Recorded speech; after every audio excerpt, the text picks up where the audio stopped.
안녕하세요. 오늘 딥다이브, 좀 서늘한 질문으로 시작해 볼까요? 엄마의 사랑이 조건부라면, 우리가 흔히 보는 모녀 맛집 이런 이상적인 그림과는 거리가 좀 있죠. 바로 이 질문을 정면으로 던지는 소설, 미나토 가나에의 모성, 그리고 이 작품을 파고든 배 교수님의 서평을 함께 살펴보겠습니다. 아, 미나토 가나의 고백으로 정말 유명하죠. 네. 소위 이아미스 장르의 대표 작가잖아요. 이아미스요? 듣기만 해도 좀 찜찜한 그런 느낌인가요? 맞아요. 읽고 나면 기분이 썩 좋지 않은데 왠지 계속 생각나는 그런 장르죠. 인간 심리의 어두운 면, 특히나 다들 신성하다고 여기는 모성의 그늘을 다루는 데는 이 작가만 한 분도 드물 거예요. 그렇군요. 배 교수님 서평은 그럼 단순 줄거리 소개는 아니겠네요? 네, 그 이상이죠. 이 소설이 우리 사회에 그 단단한 모성 이데올로기랄까? 거기에 어떻게 질문을 던지는지 그 통찰을 짚어보는 데 집중하고 있어요. 그게 바로 이번 딥다이브의 목표군요. 자, 그럼 서평이 주목한 첫 번째 지점. 그 딸의 죽음, 이걸 둘러싼 엄마와 딸의 기억이 완전히 다르다는 거죠. 네, 완전히 평행선이에요. 엄마는 자기가 딸을 세상 누구보다 사랑했고 딸도 자기를 정말 사랑했다고 확신하거든요. 그런데 딸의 기록은 다르다. 네, 딸이 남긴 일기 같은 걸 보면 자기는 엄마한테 사랑받은 기억이 없다는 거예요. 오히려 외할머니한테 인정받고 싶은 엄마의 도구였다, 이렇게 느끼죠. 와, 그럼 딸은 계속 연기를 해야 했던 거네요? 엄마를 사랑하는 착한 딸 역할? 그렇죠. 그게 생존 방식이었던 거죠. 배 교수님 서평에 인용된 구절들이 딱 그걸 보여줘요. 어떤 구절들이 있었죠? 예를 들면 엄마 입장에서 사랑한다. 이 말을 듣는 것이 딸을 사랑할 수 있는 유일한 조건이었다. 사랑한다는 말을 들어야만 사랑할 수 있다. 정말 조건부네요. 네, 서늘하죠. 배 교수님은 이걸 조건부 사랑이라고 정확히 짚어냈어요. 그럼 딸의 입장은요? 딸은 나는 엄마를 사랑하는 착한 딸이 되고 싶었다. 이렇게 되뇌어요.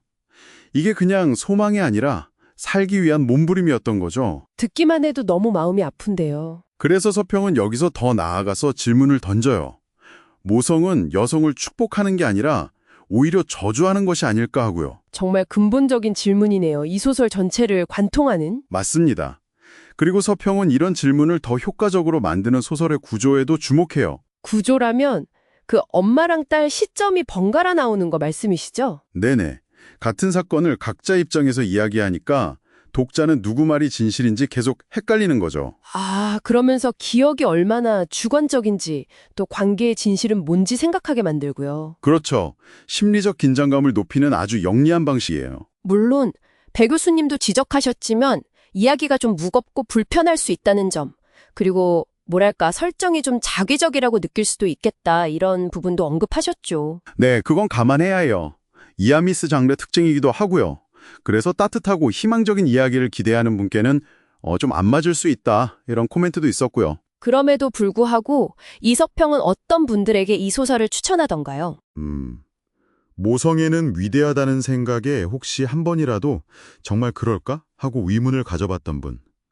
아니면 그냥 인간관계의 복잡한 이면, 특히 가족 안의 그 묘묘하고 어두운 심리를 들여다보고 싶은 당신이라면 이 소설과 서평이 꽤 흥미로울 거라고 해요. 그렇군요. 이런 복잡한 심리 묘사가 소설의 큰 강점인데 2022년에 영화로도 나왔잖아요. 배 교수님 서평에서 영화랑 비교한 내용도 있었죠? 네. 비교 포인트도 짚어줬어요.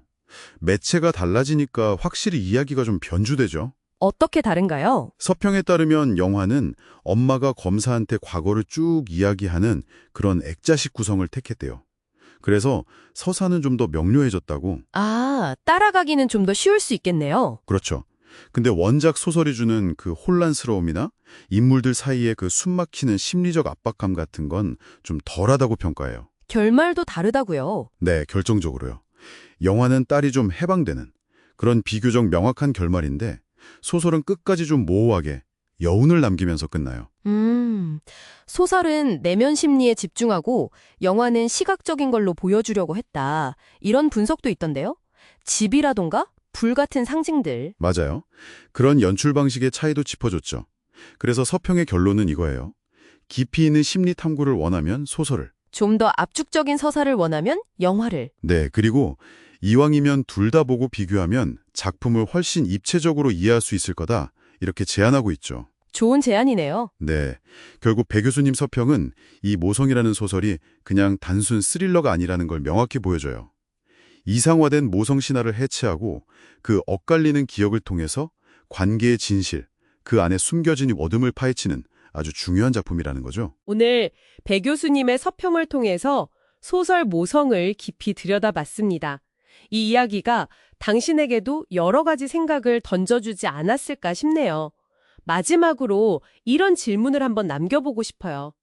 겉으로는 정말 평범해 보이는 부모, 자식 관계 안에도 사실은 서로에게 거는 어떤 암묵적인 조건이나 기대 같은 게 있지는 않을까요? 그리고 또 어떤 관계에서든 우리가 사랑이라고 부르는 그 감정 있잖아요. 그 감정에 얼마만큼이 정말 진심이고 또 얼마만큼은 서로를 위해서 혹은 어쩌면 나 자신을 위해서 하는 그런 연기일 수도 있을까요?